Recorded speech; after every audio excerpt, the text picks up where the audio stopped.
Hello, church family. Welcome to this week's edition of BHC Today.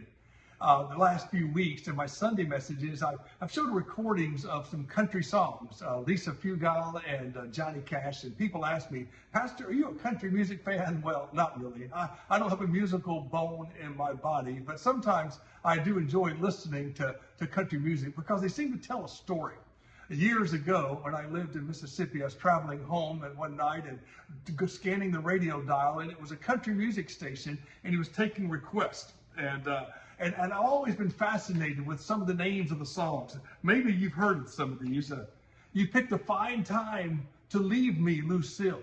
Wonder what that one's about. Or how about that one? The night that the lights went out in Georgia. Oh, they've made a movie out of that one, I think. So, but most of country music fans and songs can be summed up in one of four categories.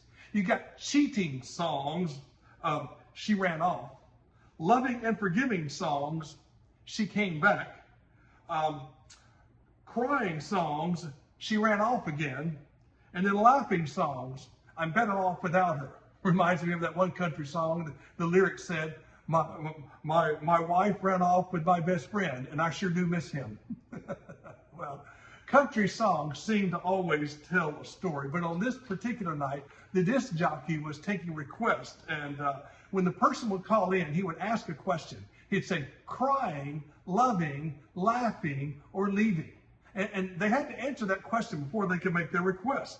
Once the person confessed up to one of these four categories and explained to a total stranger on nationwide radio why they're upset that their boyfriend dumped them and ran off with a girl from the county fair, then and only then could they request their favorite song.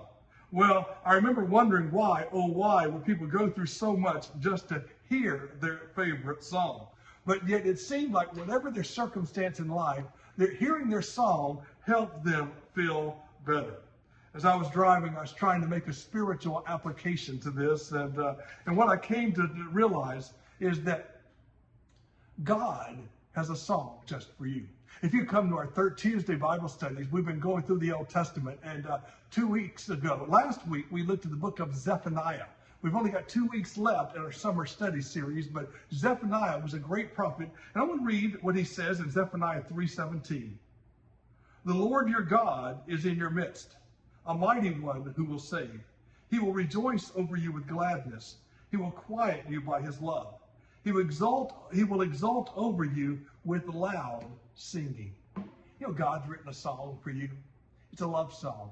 And it's a searching love. He's seeking you. He wants you to come near to him. He's looking for you. He wants you to come home. Wherever you are in life, he's searching for you. Secondly, it's a safe song.